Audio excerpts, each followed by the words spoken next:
Before Twitch, before TikTok, before every game had a battle pass and 10 seasons of lore, there was Facebook. Not just a platform, but the portal to an entire universe of games. They were chaotic, addictive, and strangely comforting. You'd log in to check your messages and somehow end up harvesting wheat, cleaning a fish tank, or buying a neon lamp for your pixelated hamster. These were the Facebook games. Farmville, Pet Society, Mafia Wars, Yeovil, Restaurant City, and for a few years, they weren't just games. They were the internet. Then, just as suddenly as they took over, they vanished. Welcome to Frame Theory, and this is the story of a genre that defined a digital generation. How it rose, how it fell, and why so many of us still remember it more fondly than any AAA release. Chapter 1: The Birth of Social Gaming. To understand Facebook games, you have to go back to a time before social gaming was even a phrase. In 2007, Facebook opened its doors to developers. The Facebook platform was born. Anyone with the skill could create apps that integrated directly with users' profiles. Most people remember the quizzes. Which Mean Girls character are you?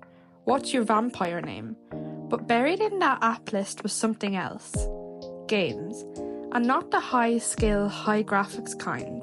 These were basic, often made in Flash or HTML. But they had something special. They were built around your social graph. Your friends were your teammate, your customers, your rivals. They weren't just on your feed, they were inside your game. You'd play Texas Hold'em poker with your uncle, race restaurant profits with your classmate, and try to beat your co-workers at fish tank decor. It was the gaming stitched into everyday life, and you didn't even need to call yourself a gamer. You just had to be on Facebook.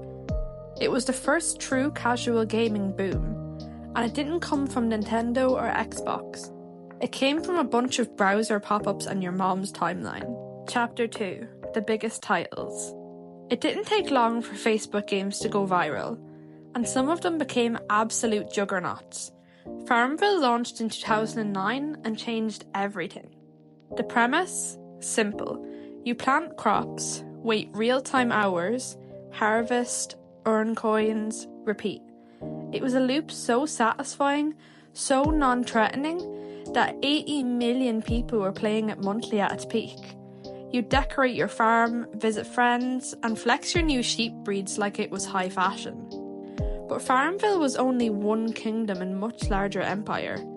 Pet Society, a pastel-coloured, side-scrolling virtual pet game with house customization, furniture collecting, grooming, minigames, and surprisingly nuanced social systems. You could visit friends, earn coins by playing together, and form real emotional attachments to these little creatures. Some people cried when it shut down, others tried to remake it from scratch. Mafia Wars took a darker tone, managing energy and reputation to grow your criminal empire. It was gritty, but still built around the same loop, clicking to climb ranks, sending gifts to allies, and flexing your mob stats on your profile.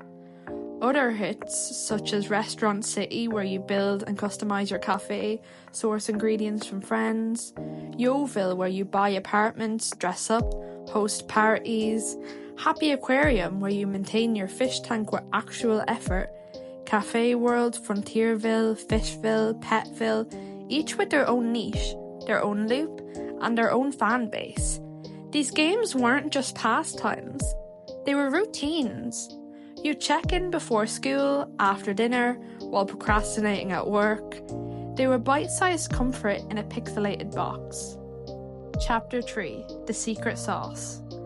So why did Facebook games explode? Yes, they were accessible and addictive, but the real secret wasn't gameplay, it was network effect. These games weren't designed to be played alone. In fact, they barely functioned unless your friends were playing too.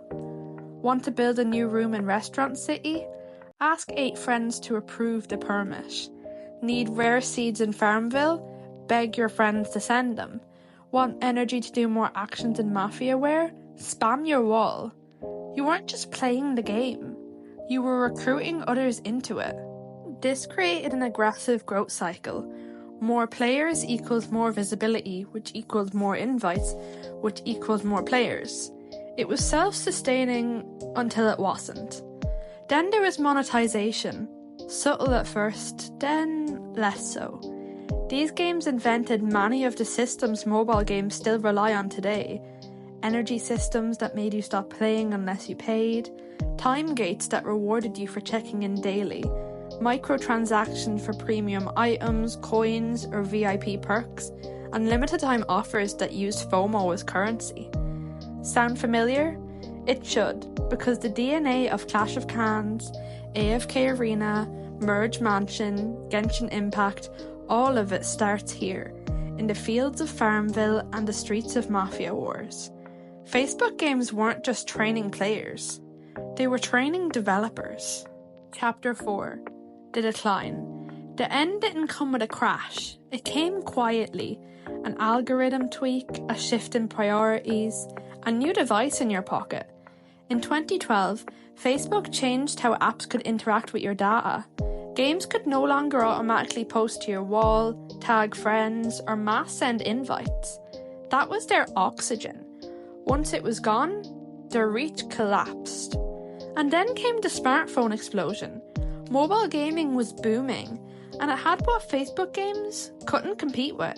Push notifications, touch controls, offline play, app store discoverability, and lastly, monetization baked into the platform. People weren't booting up laptops to play anymore. They were tapping Candy Crush on the bus. Zynga tried to pivot. Playfish was acquired by EA and quietly shut down. One by one, games disappeared. But it wasn't just about business. It was emotional. These games were server locked. When they shut down, they didn't fade. They vanished. Entire pet collections, homes, aquariums, leaderboards, all gone. For many, it was the first time they felt digital loss. You didn't just lose a game. You lost a place, a routine, a little piece of yourself. Chapter 5. The Legacy. The era ended, but its fingerprints are everywhere. Freemium gaming, daily login rewards, viral growth loops, social connection as progression, all perfected in those early Facebook games. Even the vibe, casual, cozy, low stakes, lives on in today's indie titles and mobile hits. Stardew Valley, spiritual cousin to Farmville. Animal Crossing New Horizons, built on the same emotional routines. Cozy Grove, Palia, Lemon Cake, all rooted in the desire to nurture and share. But the games themselves, they've become nostalgia.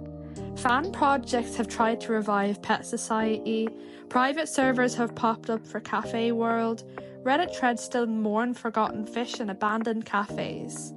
And maybe that's the strange beauty of it all. They were temporary, chaotic, and often annoying, but they were ours. And even now, years later, we remember them more fondly than we probably should.